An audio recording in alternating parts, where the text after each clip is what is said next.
Hello listeners, I'm your speaker Casey, talking to you live from CrimeCon UK at my table with my badges, stickers, bookmarks and fridge magnets, key rings and more. I've had so many wonderful conversations already today and I am looking forward to speaking to so many more people across the weekend.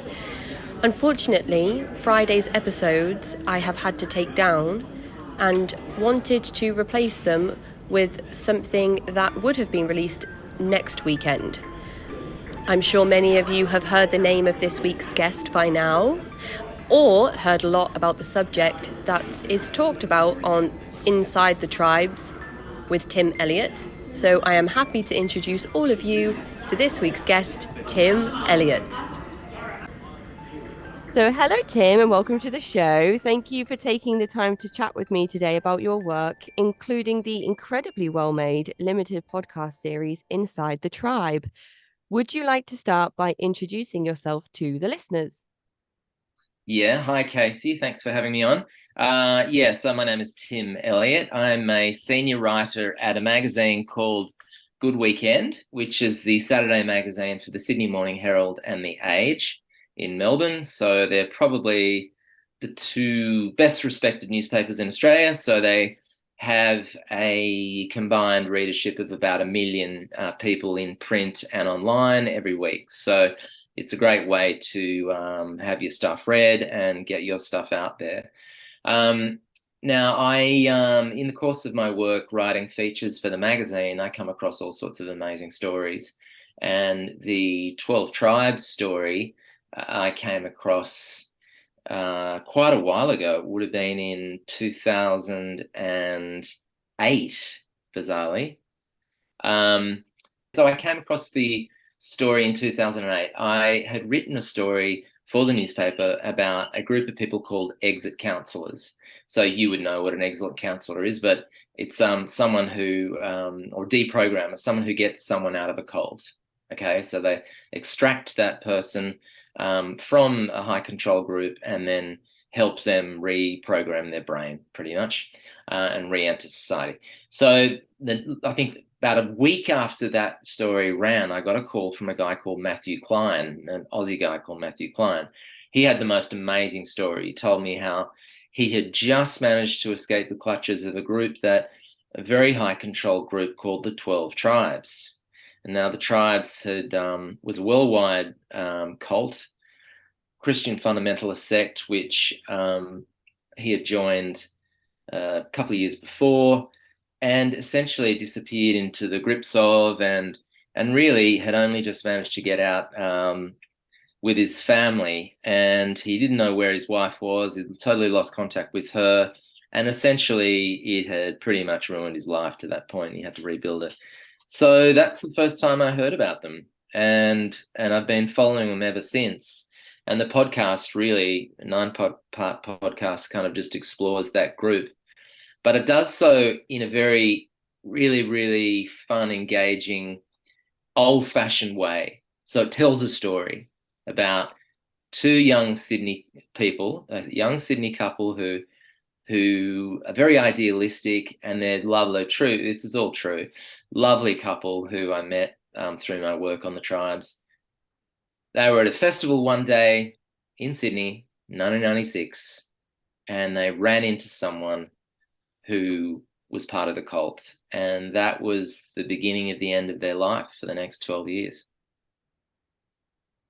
Festivals are a hot spot for the 12 Tribes, in my understanding. I know that they have set up food stalls in festivals. Our largest festival over here in the UK is Glastonbury, and I've seen propaganda flyers developed by the 12 Tribes of regarding their eatery that they popped up at Glastonbury. So do you feel like maybe this is what happened and how they came across these members, or were they just people in the world?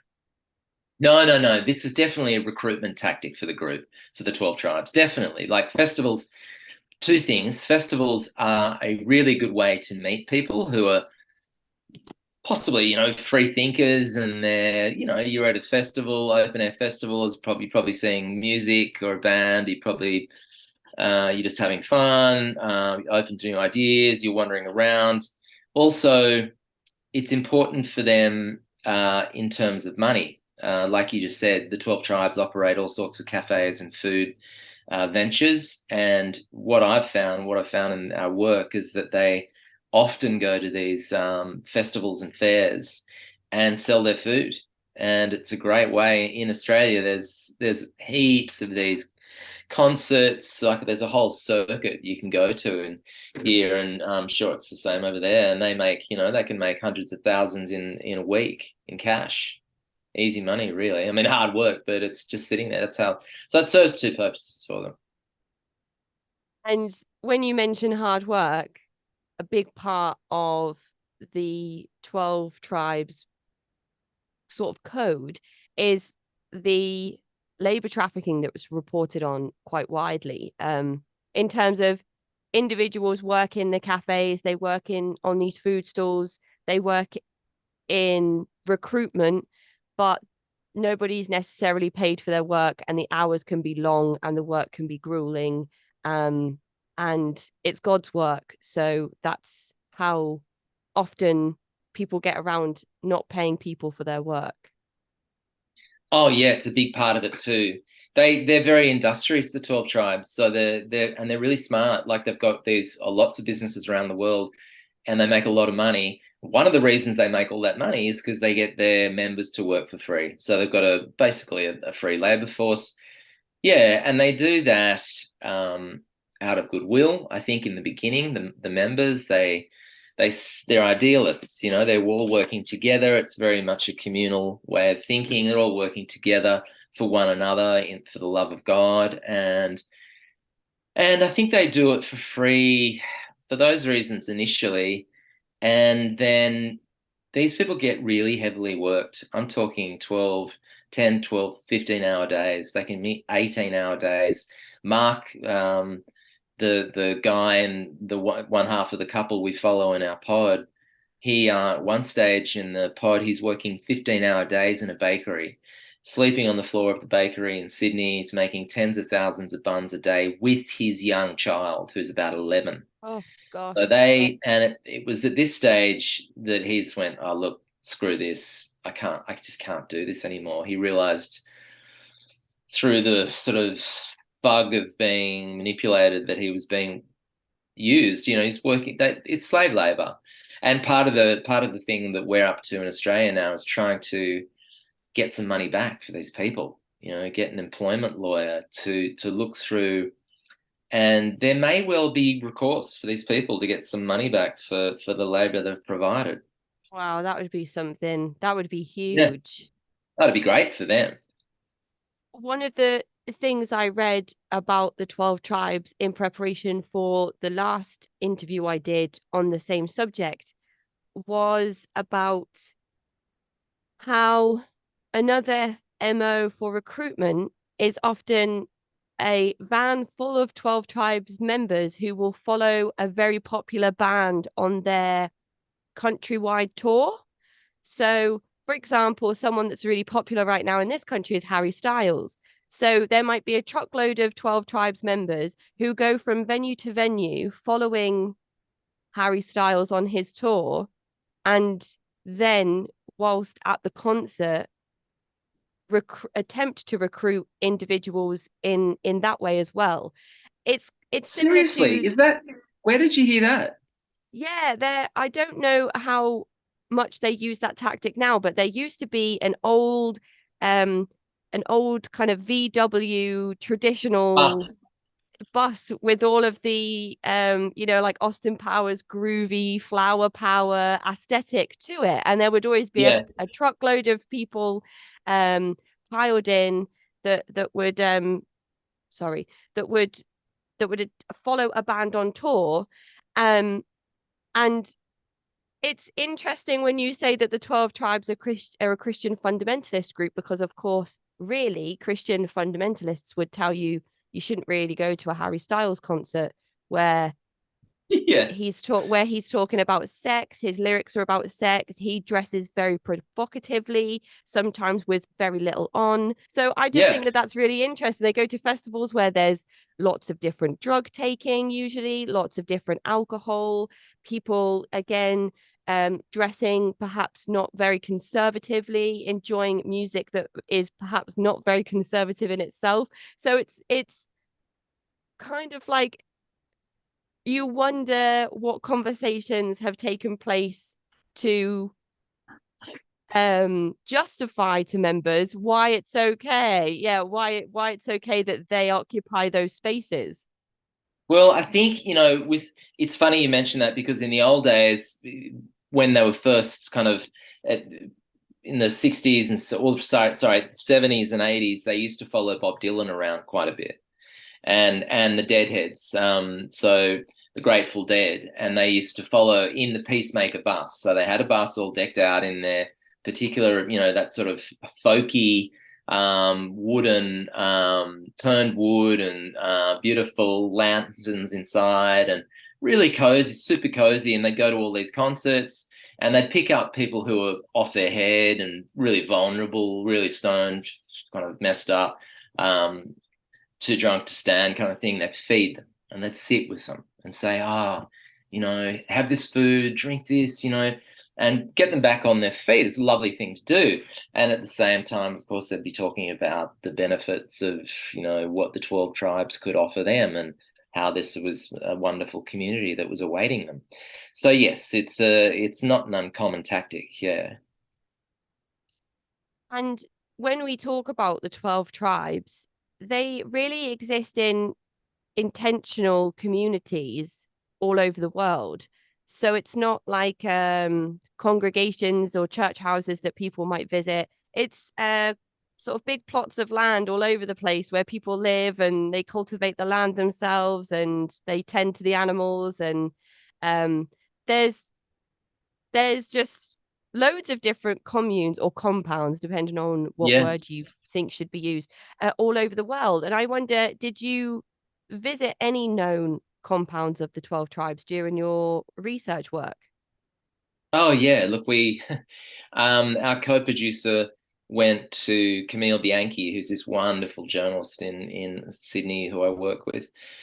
She went to the States. She dropped into a few of them actually, and there's later on in the podcast, I think in the first bonus episode, it's a little bit of her going into one of the communities there. In Sydney, of course, I've been out to the one there quite a few times, and the last time we went out, because as a journalist, you got to put it to them. Okay. So this is a true crime podcast. It's journalism. You must put it to the community, all the accusations you've got, give them a chance to respond. So we went out there and said, look, we're doing this podcast. We'd love to talk to you. They let us on there to begin with. And then as soon as you start talking about stuff that is like, well, you can leave now. And they escort you to the front. And yeah, that's pretty much it.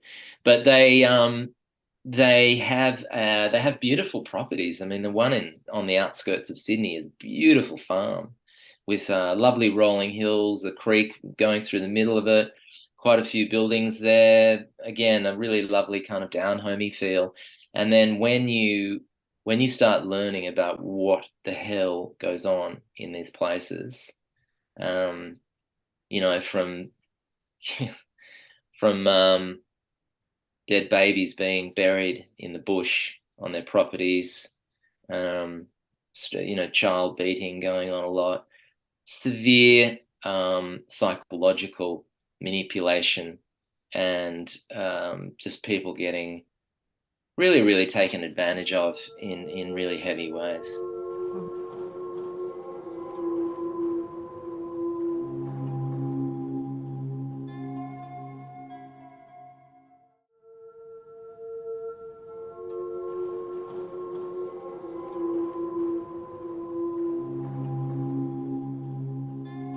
I think that that is where the impactfulness of inside the tribe really, that's where it really comes from, and that's where it hits home, because those things that you just mentioned, they're not just things that are written up in an article. They are things that the couple you mentioned, Mark and Rose, they are the things that they themselves have experienced and speak about firsthand. And that's where the power comes from in this show. Understanding that this isn't speculation, this isn't somebody that's, just talking about what they heard third, fourth hand. This is two people that have lived through having to birth a stillborn baby, and then illegally bury it somewhere with no headstone, no nothing. And then of course there was no medical support throughout the pregnancy, and there sure is never going to be any psychological No, support for them after such a traumatic event. Actually, it's quite the opposite. yeah, it was amazing. I mean, they're told, the stories you hear that she in that circumstance, Rose, Mark and Rose, so Rose had the baby. She was told that she hadn't been a good enough member of the community, and it was her fault, and it was God's way of punishing her because they wouldn't want. It was a way of saving the next child as well, from not being, teach her a lesson about how to be a proper mother, a proper member of the community. So she was guilted out. So she'd had this child who she hadn't been taken care of properly medically during the pregnancy. And then she gives birth to a stillborn baby. She's told that she's at the problem. And he is then told, hey, you got to go and make a little coffin, and go and dig a shallow grave in the bush on our property, on our farm, and bury it. So, and of course, by the time most people would think, my God, why didn't they leave at this stage? But of Yeah. course, as we explain in the podcast, it's just not that simple. It's not that simple. By the time that you are ensconced in one of these communities, you're not the person you came in as. Yeah, yeah. And that again is another thing that the podcast does so well. It lays the foundations for that, to understand where Mark and Rose are at the point where this event happens, and the medical neglect that Rose experienced, even when they were sure that the baby was no longer alive before she'd given birth to it, would not allow her access to a hospital where she could safely deliver the baby. Yeah. And that is, I just to hear a person talk through that, and then in the same breath be told, first of all, this is your fault, and second of all, when the next baby comes, we'll make sure that everything will be okay, and we're doing that by telling you these awful things. I'm not Yeah. thinking right now about having another child. What are you trying to tell me? Like, oh, I'm Well, gonna have th- more that kids. But that's the thing that I find really, I mean, their beliefs are really, really dangerous and quite sinister. But one of the things that I think a lot of people in these groups will relate to, in a Christian fundamentalist group, is the sense of gender apartheid. So the genders don't mix. Women are second-class citizens. They are there to produce babies, wash clothes, and cook, and that's it. So in many ways, it really reminded me of The Handmaid's Tale, Margaret Atwood's book. Very similar. Yeah, they're just there to produce, and it's the men are the head of the households. That's it, and you're the property of your husband.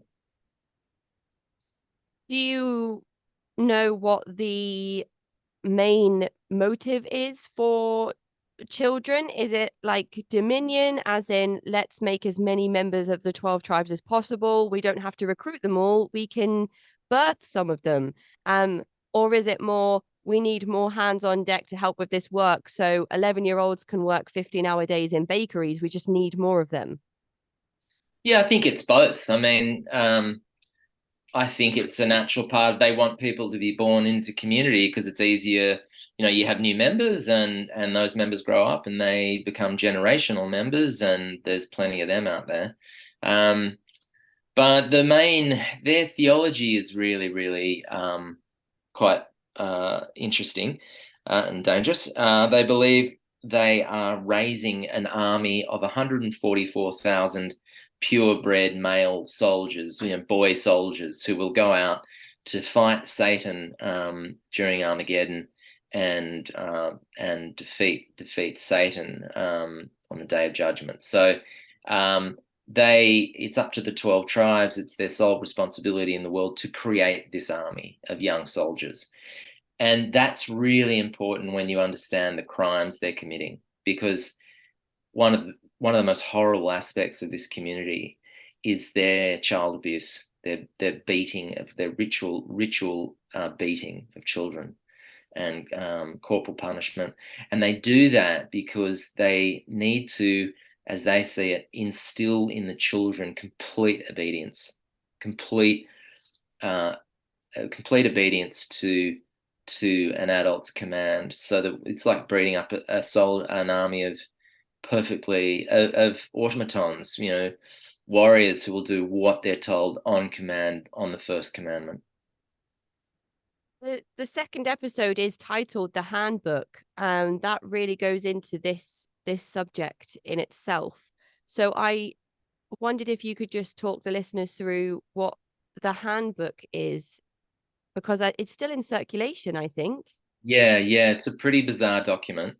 It's about 350 pages long, and it outlines in minute detail the relationship you should have to your children, how you should raise them psychologically, physically, and one of the most disturbing elements is, of course, the discipline. And there's a lot of discipline material in there: how to smack your kids, how to beat them properly, how to beat them so they will know that it's with love, right? So how to beat them with love, when to beat them, it just goes on and on. And it's really disturbing. But as Rose told me, when she was in there, she got so screwed up in the head that she regarded that document as gospel, as one of the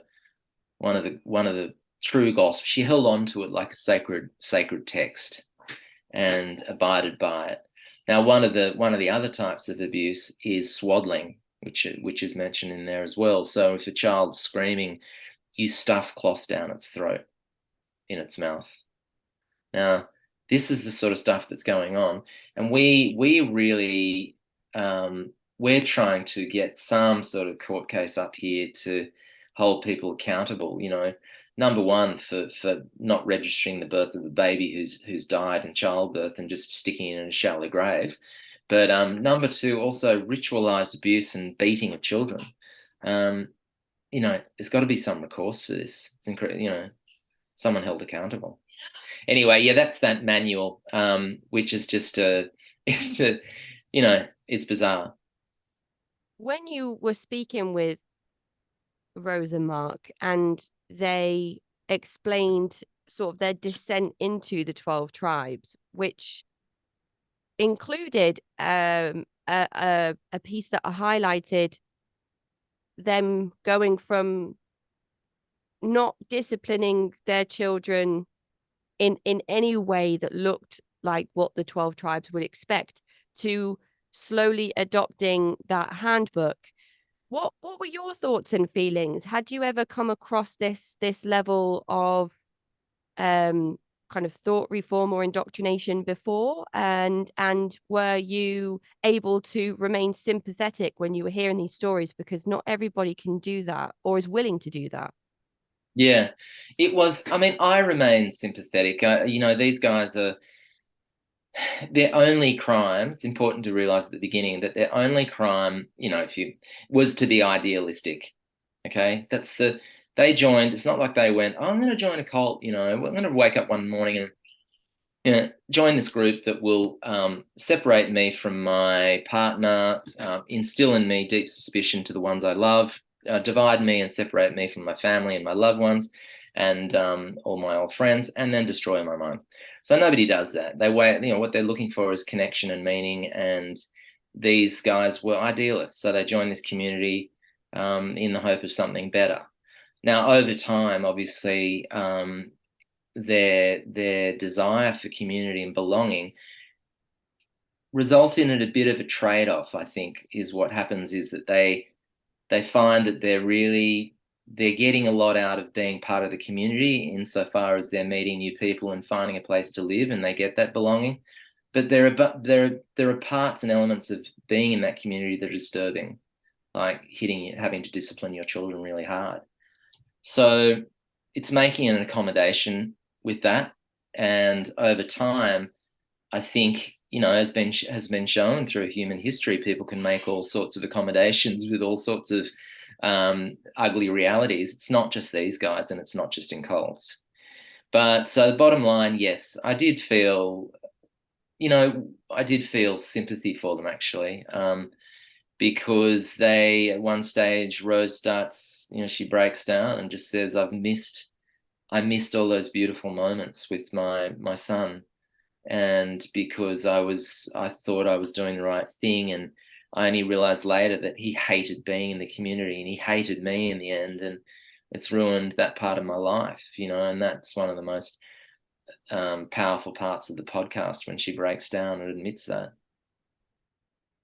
When people talk about, well, when you begin narrating the podcast, you describe the 12 tribes as a very secretive group.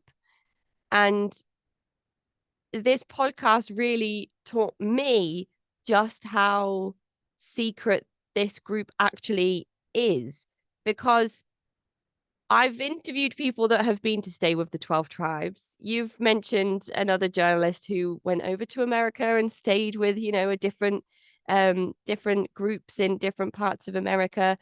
It's not that you can't find all the or some of the places where these compounds exist. It's not that, yellow delis are very popular. Everyone talks about how beautiful the food is. The thing that really struck me in this podcast is when things like Mark or Rose's family members would show up, concerned about them, wanting to see grandchildren, wanting to make sure everything's okay. And they would just get moved to a different country, to a different part of the world overnight, instantly. Pack your bags, go. And they could be I know, anywhere for isn't it any number of time. And unbelievable? no one would know No, where they were. no one would know where they were. They were forced to kind of lie to their own loved ones. It is quite incredible. It's surreal what these guys went through in this, and it just blew me away. And so we tell it very much like a normal, like an old-fashioned story. It starts with them getting into the group and being idealistic. And one of the really important things to realize as well is that when you first show up and you become a part of the community and you're observing or you're wishing to go further and join, you're not introduced to the inner doctrine. They don't immediately go, oh, and by the way, we're going to do this and you're going to have to beat your children and do all this sort of weird stuff and work 15-hour days for free. That you get shown the Disney version, the Walt Disney shop front of the 12 tribes, all the beautiful food, the people who love bomb you, and as it happens, slowly you get inducted into this really dark theology. That's what happened with those guys. So it's a slow process. What was your reaction when Mark and Rose would tell you things like, they told us to pack a bag and they told us to go here? Yeah, it's bizarre, isn't it? It's just exactly what you've always thought of or always heard about in movies of cults, where you're thrust around and hidden from your loved ones. It's exactly. I couldn't believe, the stuff this family had been put through, and the whole idea of being shuffled around the world. Yeah. So And bizarre, and so called back at and pull any and then given pull time. yeah and then pull back. You know just bizarre and highly traumatic, obviously, but imagine for the loved ones, like I don't know whether you remember, but in the podcast I talked to Matthew Klein's mother, who gets a call from the airport at one stage with him saying, "Oh, see you later, I'm going," and she's like, "Where are you going?" And he's like, "Oh, I'm just on a payphone. We're heading over." This is a long time ago, it's before mobile phones, really. "I'm heading over to the States." She's like, "What the hell? What? Why?" That's the first time. Can you imagine how freaked out you'd be if your children did that? It's and Matthew's mother as well is kind of the catalyst for the 12 tribes making that decision for Matthew to go somewhere else. Yes, yeah. Because she's like, hey, you can stay here. I'll come to you. I'll come visit you. I'll come visit you where you're living on your farmstead or on your acreage or wherever it is. I don't mind coming to you. And then the 12 tribes are kind of like, no, he's gonna go somewhere else for a little while. Yeah, yeah. It's like, no, we don't. That's another really popular method that all these kind of groups use, but particularly the 12 tribes, is to separate you from your loved ones and the old life you had before, so that you don't, your old friends, your old family, they don't get a look in anymore, because the whole idea is to isolate you from sources of information that might make you realize the situation you're in. So they can be the sole sources of information about your world and how you interact with your world. So that's a very powerful technique. Again, it's like the frog in the pot, though. It happens slowly. At first these family members can visit, they can drop in, and it's all rainbows and dolphins, and isn't this a great community? And then suddenly their loved one inside the community has a new name, a new Hebrew name. That's another thing. They're not known by their old name. They become Lev Kadash or Yonek or these freaky Hebrew names that they get, and they drop their old identity. And this happens slowly, and then suddenly, lo and behold, they are different people. The whole different identity.